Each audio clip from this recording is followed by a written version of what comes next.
Missionary, the Precious Blood is my religious congregation, and for my adult life, I've been working in jails and detention centers, mostly here in Cook County. That's why I'm a priest. I oftentimes quip that they're the ones who really ordained me, because when I entered into that space, and I come from a small town in Ohio, so I know nothing of this, and I don't claim to know anything even after doing this for 40 years. I have 40 years of stories, but they're stories. But the people I'm allowed to be with, the young people who are coming home from prison, they are part of Precious Blood Ministry of Reconciliation. It's an organization on the South Side we founded in 2002. I work for Colby House with the jail ministry. I was a parish priest on 24th in California. I did a lot of funerals with young people.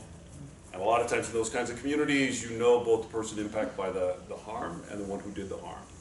And some of those were very personal to me, in which I knew both sides very, very well. And when you would go to court, I always felt guilty because court is very adversarial. You align yourself with one or the other side.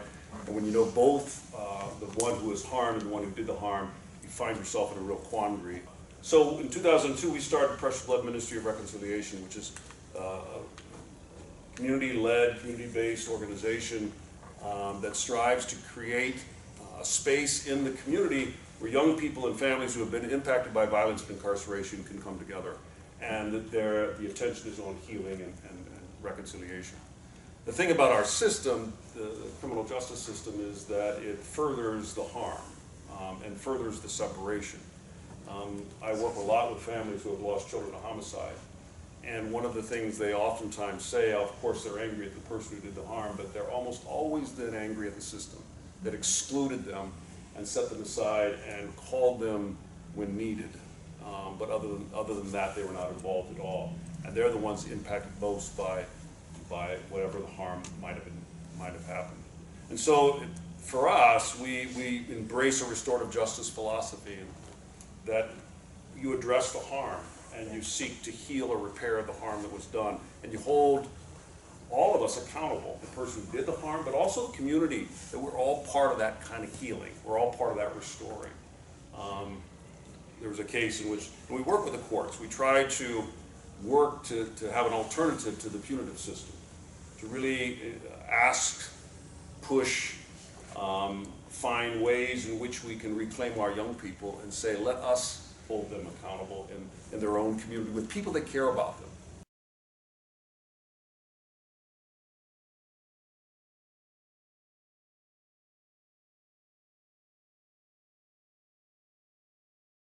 Part of the problem of our young people is that their spiritual life has been so truncated by the market culture, and the families are weak.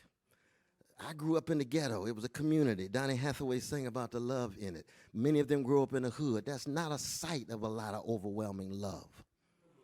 That's survival of the slickest, just like Wall Street. So that so many of our young people are not loved enough. They're not cared for enough. I didn't have to worry about that. You see. So whoever I am who I am because my mama loved me, my daddy loved me, my grandmama loved me, Reverend Cook loved me, Deacon Hinton loved me, Sarah Ray, my vacation Bible school teacher loved me. I wasn't worthy of it, but I received it. And I'll be true to it until the day I die. Large numbers of young folk of all colors don't receive that. So they're looking for something.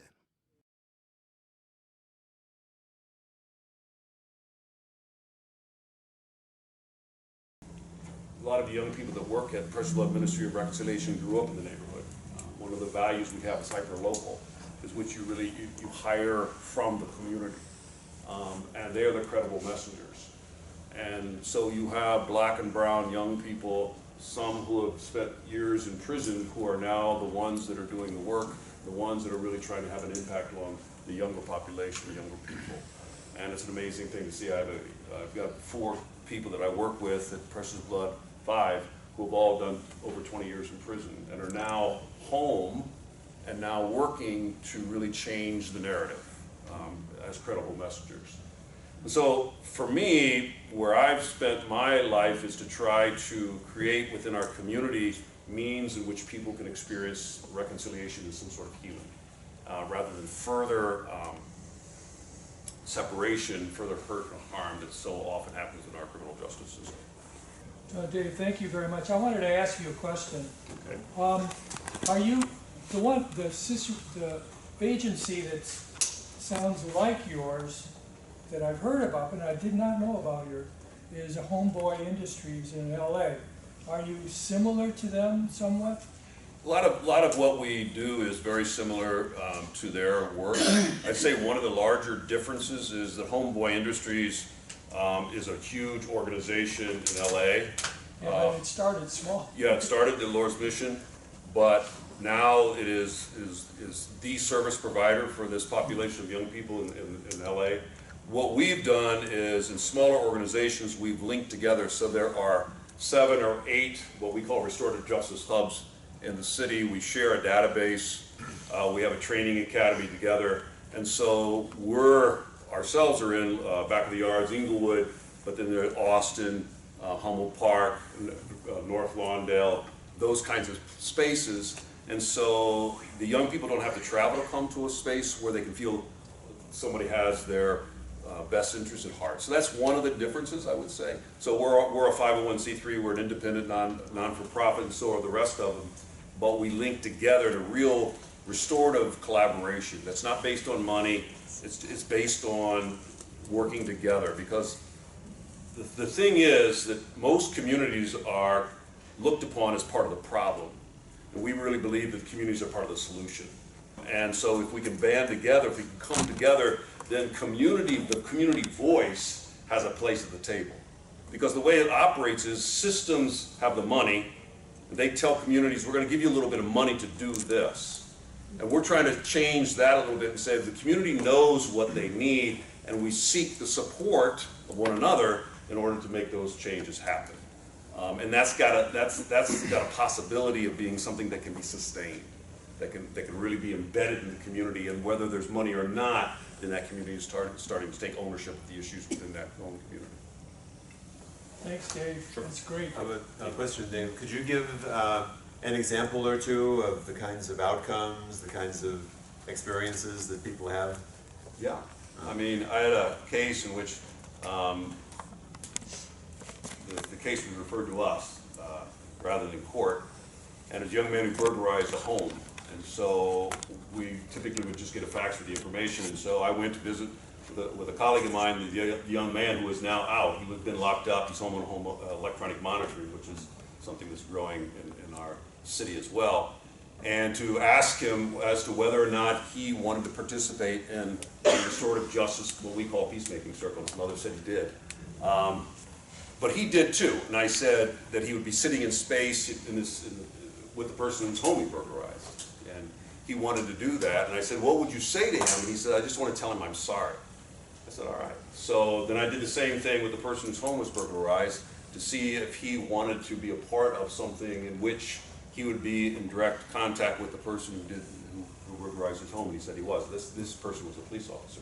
But ultimately then we made arrangements where the young person and his mom and the person's home was burglarized, and then the community would come together in what we call peacemaking circles. It's a ritualized way of coming together using stories and various rituals to kind of create a different environment, a safer environment, an environment based on values. And in that circle, of course, the young man and his mom and the person's home was burglarized, but then we had a retired school principal, we had a coach, we had some of the grandmothers from the neighborhood. We gathered in a circle, and the first thing you do in these kind of spaces is create relationships. Rather than dealing with the issue of the burglary, you say, who are we? Who are we in this space? And people are able to tell their story. And when that happens, oftentimes you find the people in the beginning are kind of like, folded arms, a little bit afar, but as you start to talk about who you are, then all of a sudden things start to change. And this young man was able to talk about his own story, and how he grew up with no father in his life, and how his mother was always the person there for him. He lived in Inglewood. And as the talking piece goes around, the man whose home was burglarized, the police officer, who was also an African American, was able to say, I too grew up with no father. And all of a sudden, what happened in that space was the differences, the victim and the offender started to melt down. And so I asked the officer, as the person who's homeless, what do you need?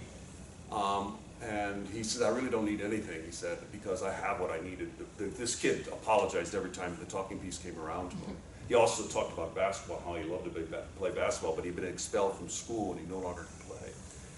And the talking piece went around, and then I asked the young man, you know, what happened. They each told their story, but then the person, when I said, what do you need to repair the harm, he said nothing at first, then he caught himself and he says, no, wait a minute, I do need something. He says, I need you to go to school. And he said, you seem like an incredible young man. You have a mom that adores you and loves you. You have people here who support you. You need to go to school. And of course, in Chicago, if you're expelled from CPS public school, you can't get back in. But it's also in Chicago, it's not what you know, it's who you know. And so the retired school principal said, I can help you get back into school. And so his sentence, was to go back to school and then come back and tell us how he was doing. And the school principal in that circle was, the retired school principal was the one who was charged to do that.